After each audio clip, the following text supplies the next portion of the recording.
Okay, I am here with Chris, and what I wanted to do with this video is an idea that I had, and that is when it comes to how complex a person's brain is in what they're putting together by the number of associations that can really reach that a number, a complexity that cannot be defined or picked up by the senses other than what its actual component is.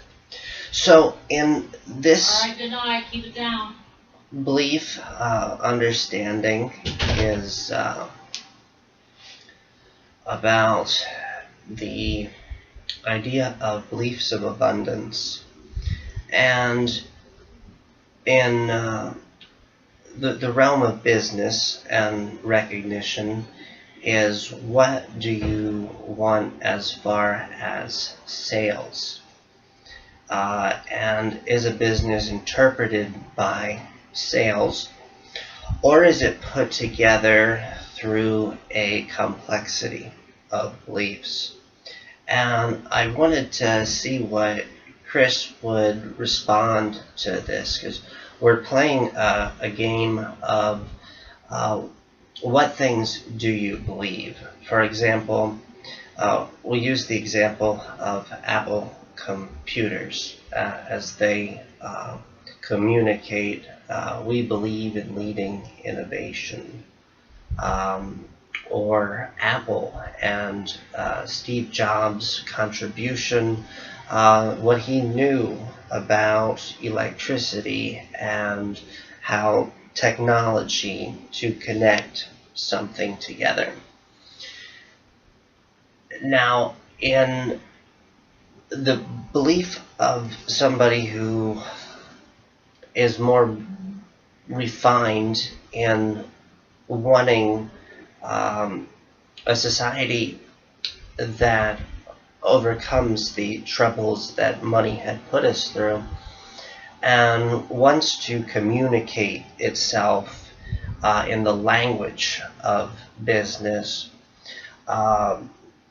for the fun of it, to reach up there and say, hey, Jeff Bezos, you're second and third actually on the list. The color dollar guys, they just are up there raking in the sales, very, very huge in the way that business communicates with itself.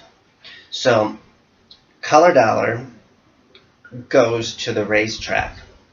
And these are ones that I came up with, and he agreed that we share these beliefs as operating principles in the world, is that I don't want to be rich.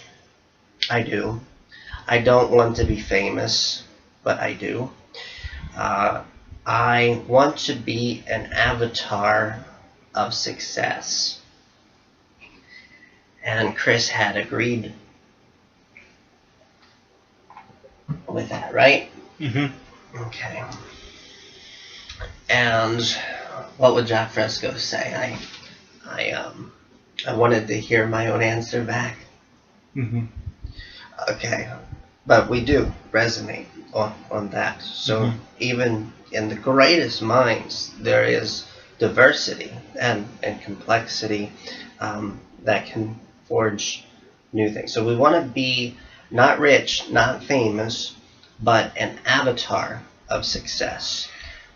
Like being able to heavily influence an industry or heavily influence a generation. Yes, very good words. Then the second one that we came up with. What was the second one that we came up with? I'll check. We are of the 2% who call themselves innovators in the law of diffusion of innovation. Right. There's very few people on the planet who can resonate and comprehend the teachings of Jacques Fresco, where he talks about the example of the judge in his discourse on behavior. Do you want to explain that a little bit? Yeah. So he was saying about how a judge only makes decisions from prior associations, like cases he's had experiences with before, or like even the same individual that he's judging, say for the second or third time. So he thinks he knows the person's character. He thinks the person is, a hardened criminal and can't change or anything like that, based on past associations. So we learn through our associations, and we tend to base future decisions on past associations. And Jacques Fresco said he would tell the judge, well, you don't know that person's background. And he said, and so the judge would say, how so? But he said, there were very few people of that paradigm and mindset who would be open to being edified through the extension of what somebody else cares about. Because even right away say, nonsense. Very few people know how to do that. And so Jacques Fresco will say that the world is not insane, but unsane. And if we want to be avatars of success, right, we want to put forward that vision and understanding that my ethnocentric eyes still haven't put together the whole picture. So our second one was the law of diffusion of innovation, in that there's 2% who call themselves innovators. And Chris and I explain that that we believe, or this I believe, this my operating system to run in the engine of a good business is that we are of the 2% in the law of diffusion of innovation. And why is that?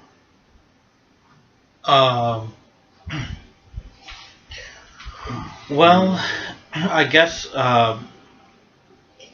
well, from what I saw that Andrew was very much like me in that he was bursting with ideas to change the world from a very young age, and I experienced a similar thing when I was young, like sometime in my high school years.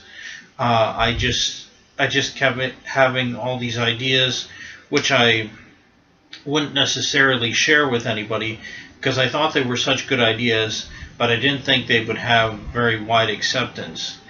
And I mean, the amount of ideas and the diversity of the ideas that I had, I don't think they could be duplicated very well. I was a very prolific writer of these ideas. I mean, I wasn't just writing things down on paper to remember them. I had a passion for every single one of these ideas that I had, and I felt that they were a huge part of my identity, and they were part of my dreams and goals. They were extensions of previous goals that I had, which I felt were unmet needs. And so as I developed these ideas, I tried to find out ways of say, offering them to everyone.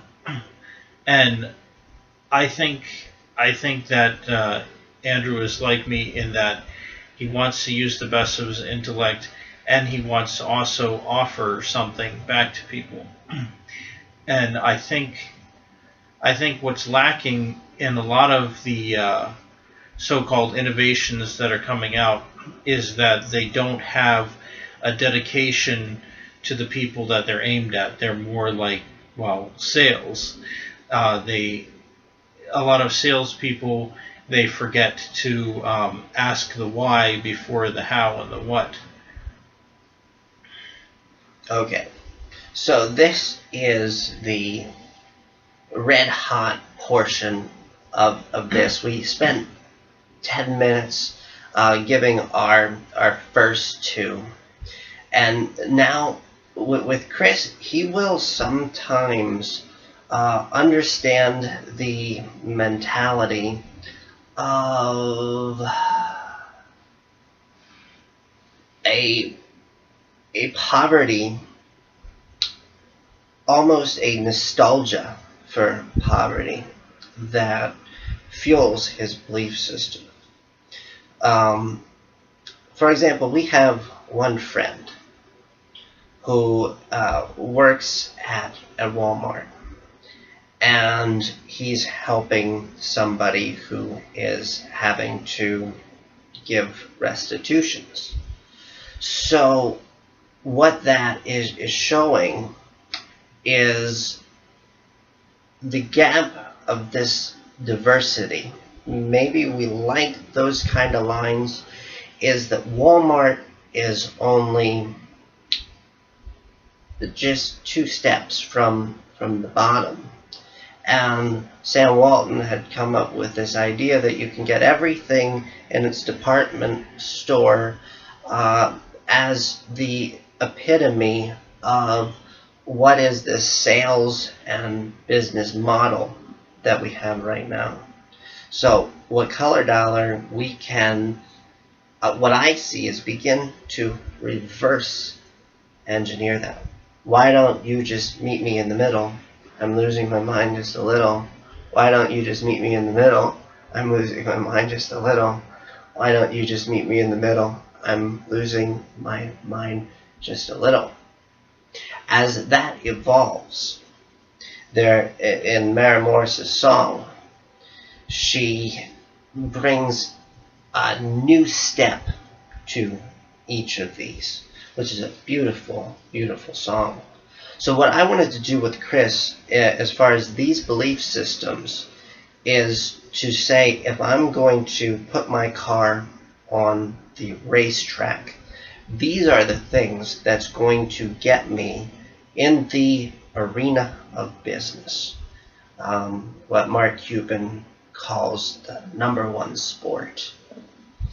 And say, in our influence, our equality of influence in raising revenue, one of our principles, what can we contribute? So I'm going to ask Chris, what are some belief systems having that romanticism with poverty in the belief of what abundance is out there?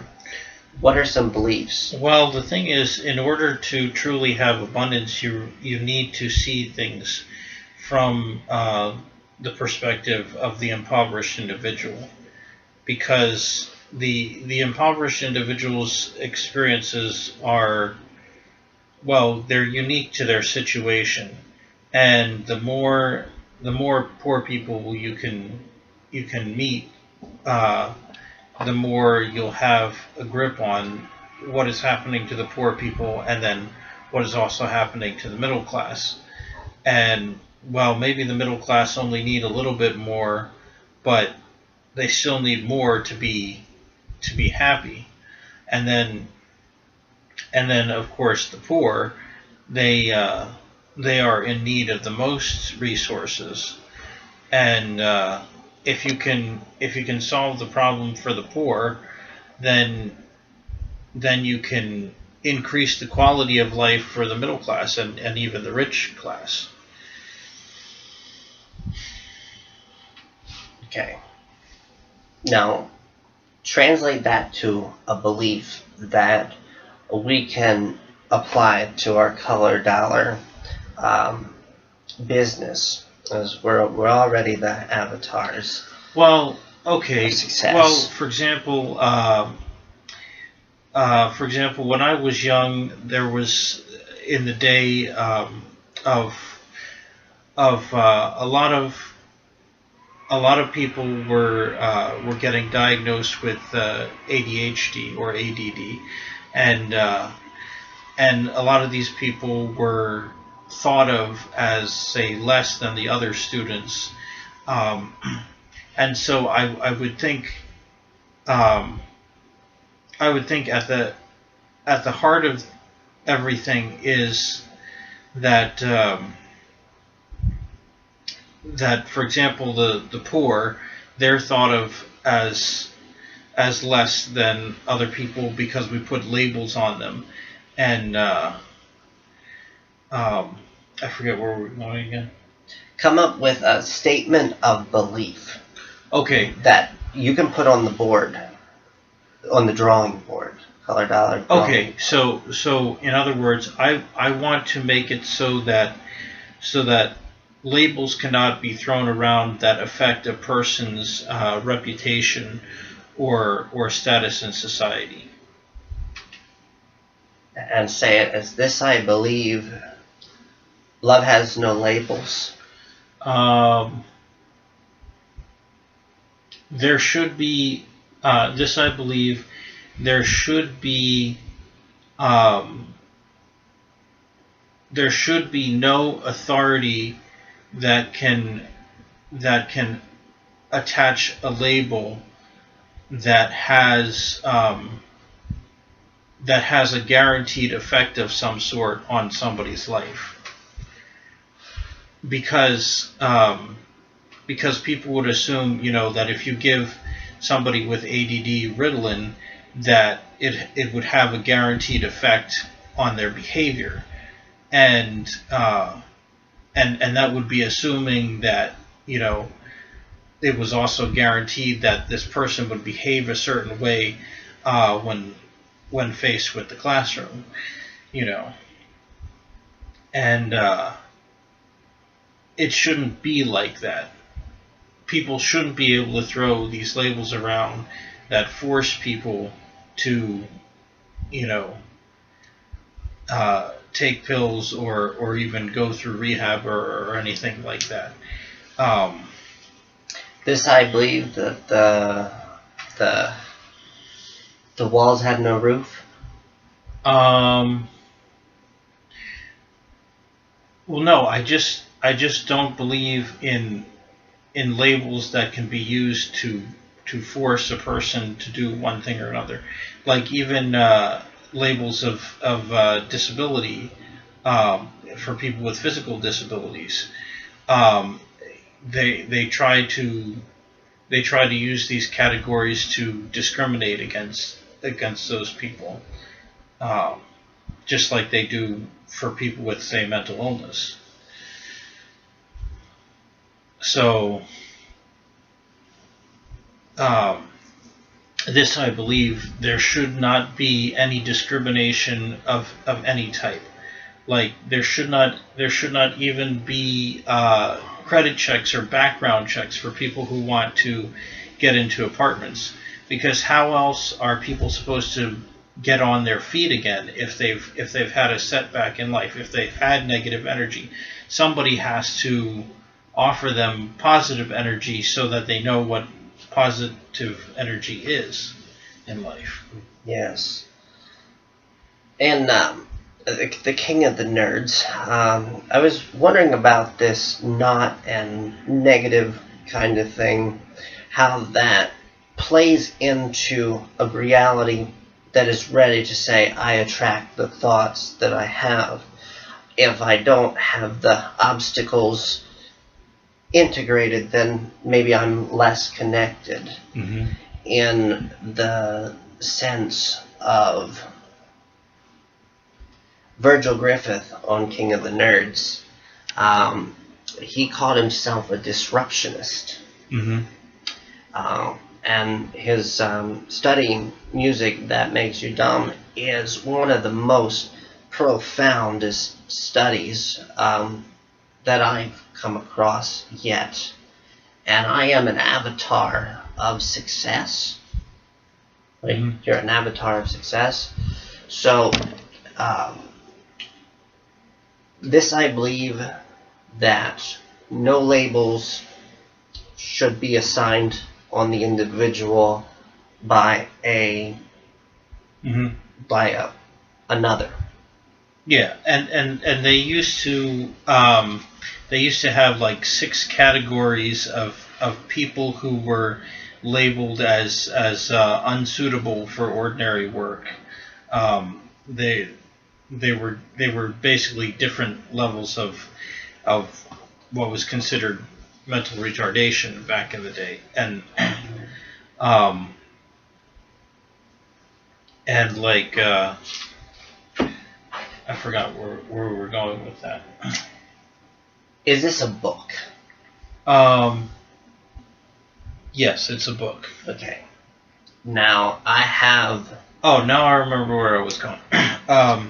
So sometimes based on the way that people react, if they react too fast, or if they react too slow, or if they're too happy or too sad at any given time, some people would call that person like bipolar. Or if somebody tries to run away from their home situation, some people might call them bipolar or whatever. But what if they have a legitimate reason for running away from their home situation? What if there's abuse going on there?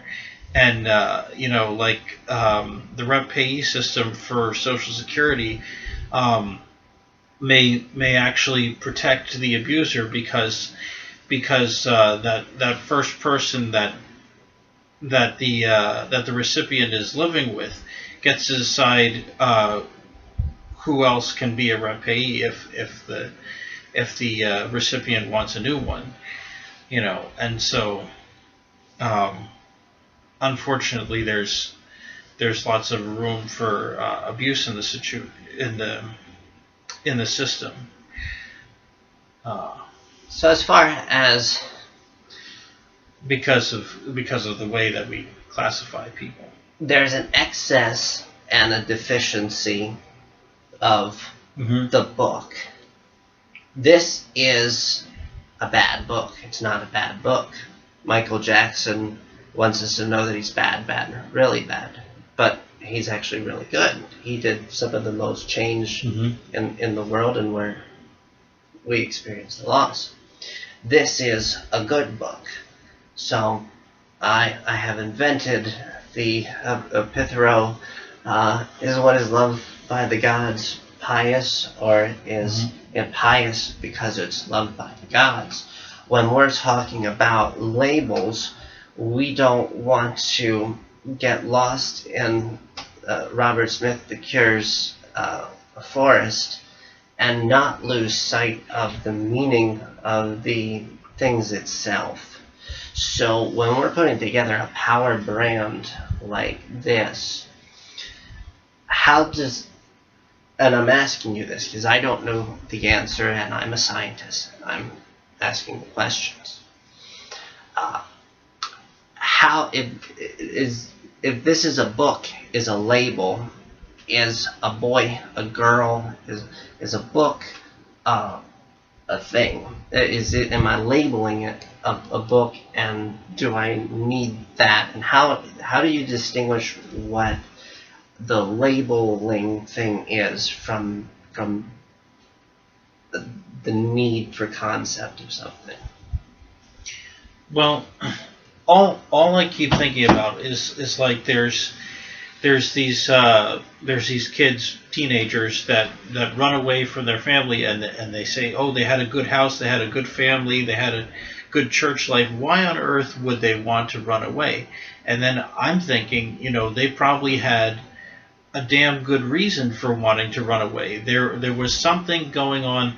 Okay, let's say there was some kind of abuse that was going on, but if it can't be considered abuse by the law, or if they don't, or if they find themselves unable to report it for fear of retaliation or something like that, you know, then that leaves them in a very trapped situation.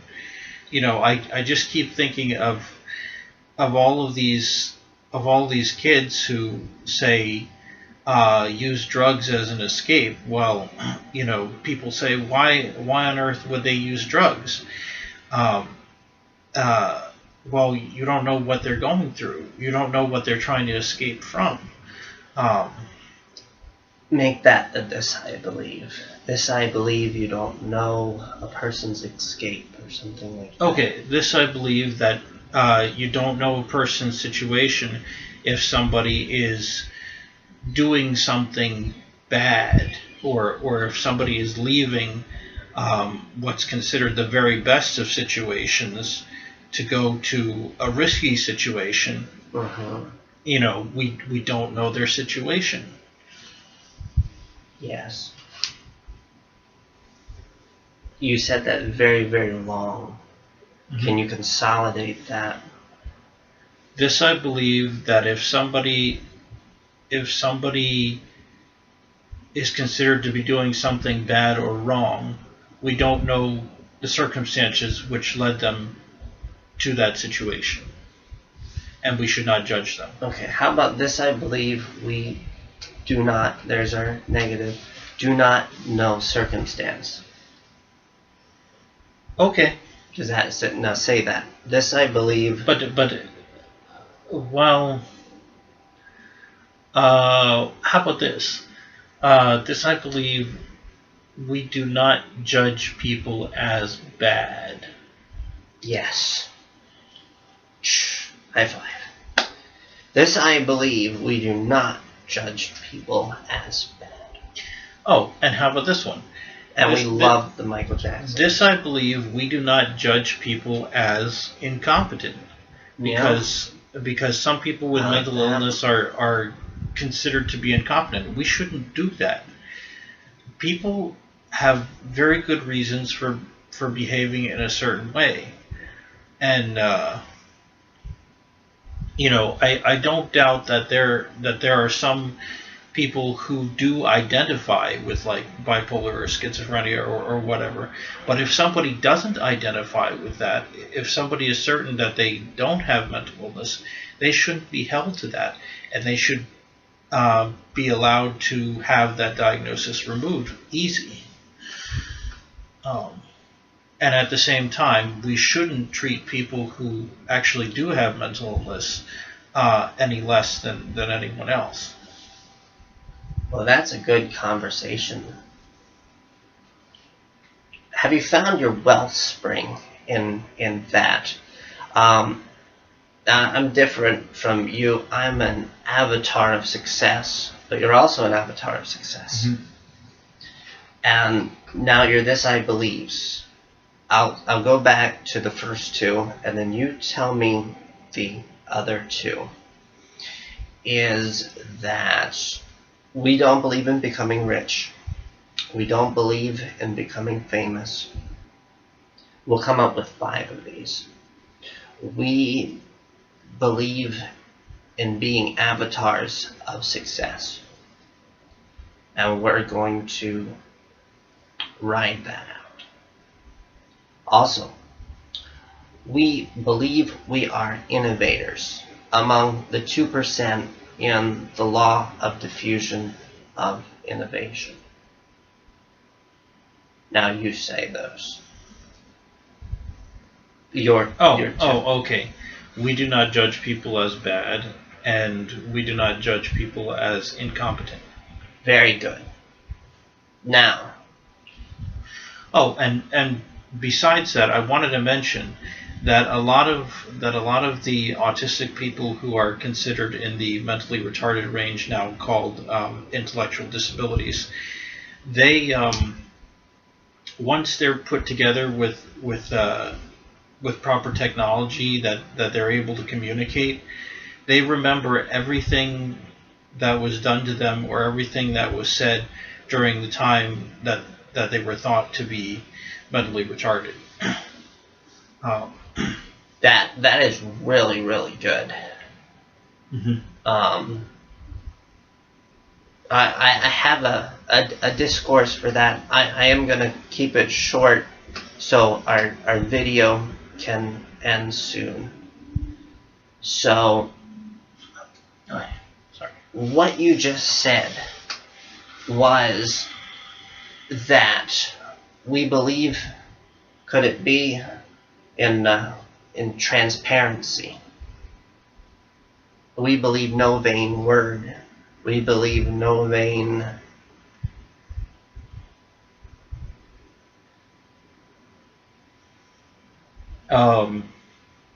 What do you mean, no vain word?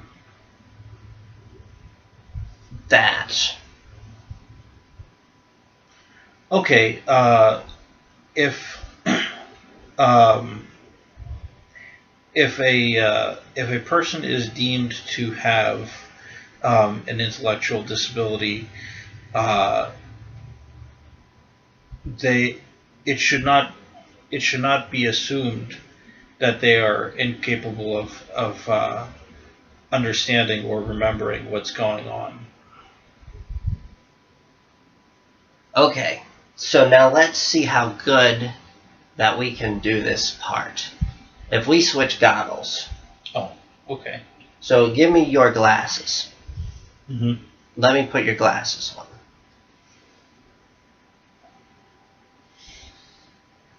Okay. I can't really see much. Okay. So you do my parts, and now I'm going to try to recite what you said to me.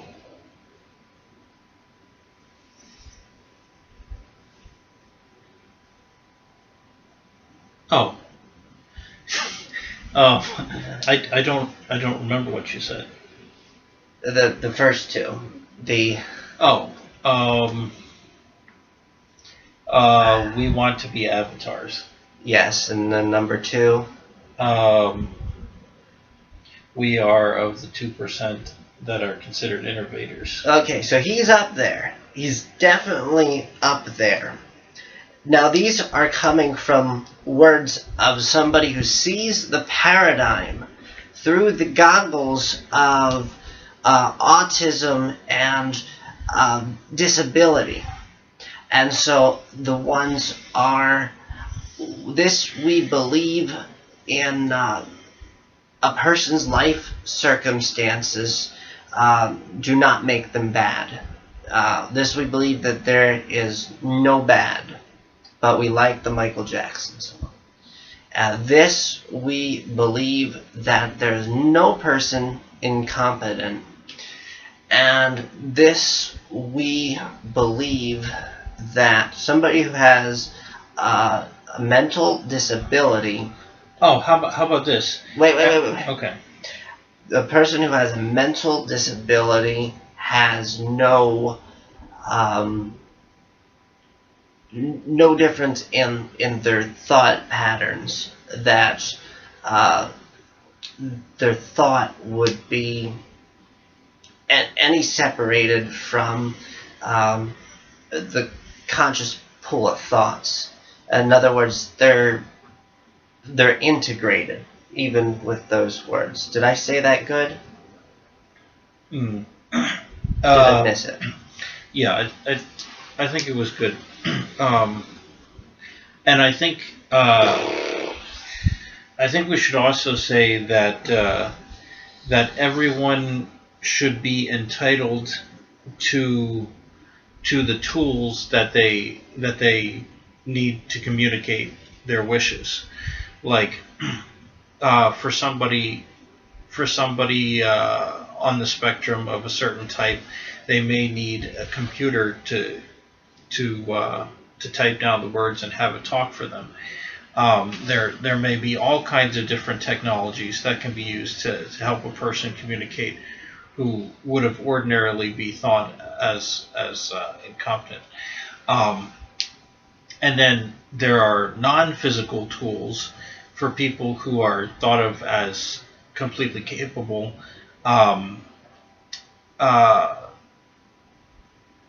Like Josh Fresco was saying, like for example, if you try to go to a Ku Klux Klan member and tell them your beliefs are ridiculous, well, you're not going to come across at all.